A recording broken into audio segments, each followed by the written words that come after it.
Ces enfants sont tous différents, mais eux aussi ont école depuis une année. Quand je suis allée à l'école, c'était pas bien les choses. Et là, c'est bien. Venez ici, c'est bien. Luna, 9 ans, a des difficultés scolaires. Sa classe d'unité d'enseignement externalisé, ou U2E, n'est pas comme les autres classes. Dès l'entrée, elle choisit comment saluer. À elle de décider. J'ai toujours considéré l'éducation nationale comme l'autoroute. Voilà, c'est le chemin le plus direct, sauf que des fois, il y a des jeunes qui ont besoin de passer par une déviation. Nous sommes cette déviation-là et on leur permet de retrouver les capacités de s'en sortir au niveau scolaire, au niveau social, etc. C'est le credo qui est marqué sur la porte de classe, c'est qu'ici, chacun se cultive et apprend à son rythme. La salle de classe est transformée avec des endroits plus intimes, des solutions comme le vélo-bureau pour faciliter la concentration de l'élève, des plannings individualisés, tout pour redonner goût à l'école. C'est des enfants qui sont très éloignés de l'école et que si on refait la même chose, c'est très très compliqué. Donc il a fallu s'adapter et trouver des pédagogies un peu innovantes. L'aménagement de la salle de classe a fait ça aussi, quoi. On rentre dans un espace qui ne ressemble pas du tout à une salle de classe et pour le coup, ça facilite vraiment les choses, quoi. Depuis septembre 2023, 6 élèves faisant partie du dispositif intégré thérapeutique éducatif et pédagogique 5 Amis, ou DITEP, se partagent entre l'institution, l'U2E de l'école Pierre et Marie Curie de Toul et leurs écoles de secteur. Nous, on est là pour les aider, pour les renarcissiser, leur redonner confiance, les réassurer et faire en sorte qu'ils s'en sortent, en fait, tout simplement. L'U2E est l'étape finale pour des enfants comme Luna ou Malone. Ils développent leurs compétences scolaires et ils créent du lien avec des adultes qui les comprennent. Les profils des enfants qui présentent des problématiques familiales complexes, des enfants qui ont un parcours scolaire aussi très compliqué. Notre mission, c'est l'inclusion. Et après, on va la décliner effectivement sur l'inclusion scolaire, sociale, familiale.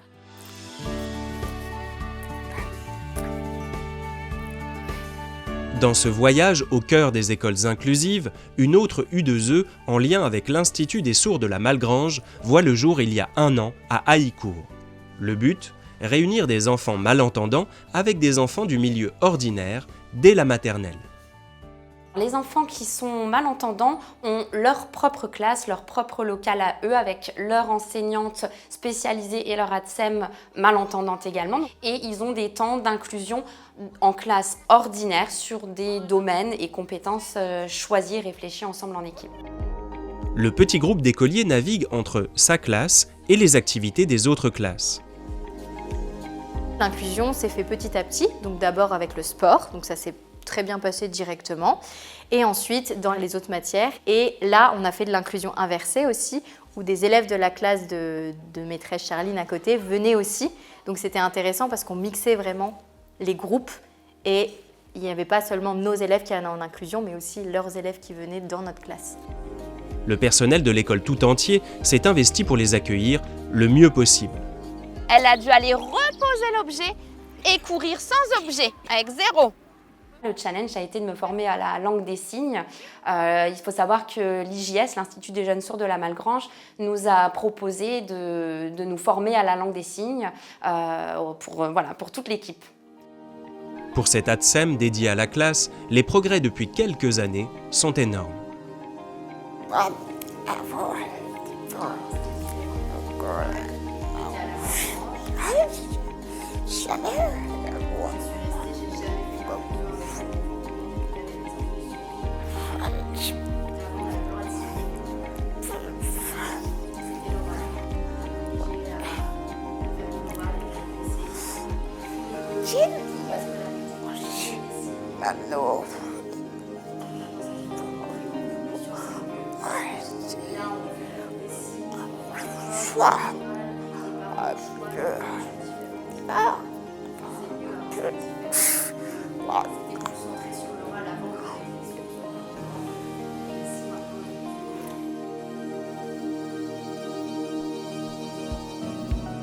Il y a 1 an aussi, une unité d'enseignement élémentaire autisme, U2EA, est créée pour accueillir 10 élèves à Toul.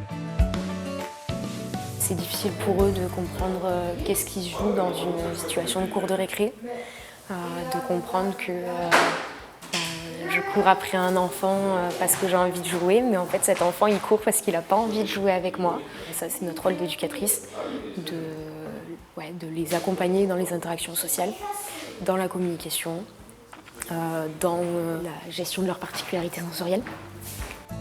Les écoliers atteints de troubles autistiques sont entourés d'une équipe pluridisciplinaire.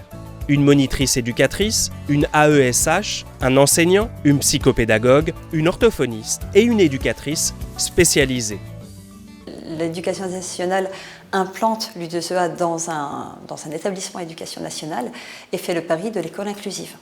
Donc l'école inclusive, c'est-à-dire qu'on fait le pari que les élèves avec TSA pourront raccrocher une classe ordinaire en cours de parcours ou à l'issue de leur parcours. Chaque élève entre 6 et 11 ans a un emploi du temps individualisé. Les UEMA pour les maternelles et les U2EA apparaissent ces 10 dernières années grâce aux différents plans autisme. Certains soins et apprentissages sont directement donnés sur place. Il existe 6 unités autisme dans tout le département 54, des dispositifs rares, parfois méconnus des parents. Les parents ont souvent beaucoup de questions parce qu'ils sont rares à connaître ce genre de dispositif en fait.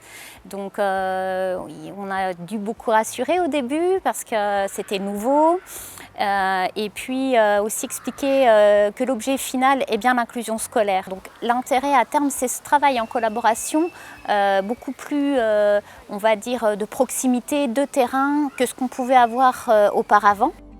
Le projet est adopté immédiatement par la ville de Toul. L'objectif à terme est d'accueillir 10 élèves.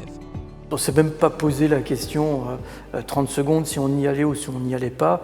Et quand la UM nous a dit voilà, on voudrait déposer ce projet à l'ARS, est-ce que ça vous dirait, vu le partenariat qu'on a déjà avec vous? Voilà, la réponse a été immédiatement positive. Il y a beaucoup de proximité avec la famille et ça c'est un des points clés de la réussite. Il faut que les familles soient à nos côtés et comprennent tout l'intérêt du dispositif. Depuis mars qu'il est entré dans le dispositif, il a énormément évolué, autant au niveau du retard qu'il avait en lecture, autant au niveau du retard qu'il avait par rapport à son manque d'attention, parce qu'il avait du mal à tenir son attention, par rapport à ses émotions, il les gère beaucoup mieux. Et on sent qu'il est plus détendu, qu'il est plus réconcilié avec l'école, chose qu'il n'était pas avant. Avant de rentrer dans le dispositif, il pleurait pour ne pas aller à l'école, c'était compliqué de lever le matin. Le cadre était hyper adapté en fait. Donc du coup, toute cette transition s'est faite vraiment en douceur et il a fait un bond extraordinaire à tout point de vue. Avec ces dispositifs-là, il y a une vraie possibilité qu'ils soient réinclus à temps complet avec petit à petit, de moins en moins, d'accompagnement autour d'eux. J'y crois vraiment et c'est ça que je défends avec mes équipes. Il en faut plus, il en faut beaucoup plus et il faut que les uns et les autres se lancent dans l'expérimentation et personne n'y perdra, tout le monde à y gagner. Des témoignages de professionnels où chacun, chaque jour, apporte son savoir-faire et son engagement. Je trouve qu'il y a un partage de connaissances, un partage de savoir-être, de les guider au mieux pour être les citoyens de demain. Ce qui me motive justement, c'est l'ouverture aussi au monde qu'on leur permet d'avoir et c'est les évolutions qu'on voit sur nos élèves. On voit vraiment des réelles évolutions du début d'année jusqu'à la fin d'année et donc ça motive vraiment. Je suis extrêmement fière de mon métier et extrêmement fière des enfants que j'accompagne aussi. On voit les progrès, donc on a envie de les pousser encore plus pour que ça aille encore plus loin. J'espère que dans 10 ans, on aura fait un bond extraordinaire à ce niveau-là et que mon fils pourra être autiste autant qu'il veut et que ce ne sera pas toujours à lui de venir vers nous, mais aussi aux gens normaux, voilà, d'aller vers eux aussi.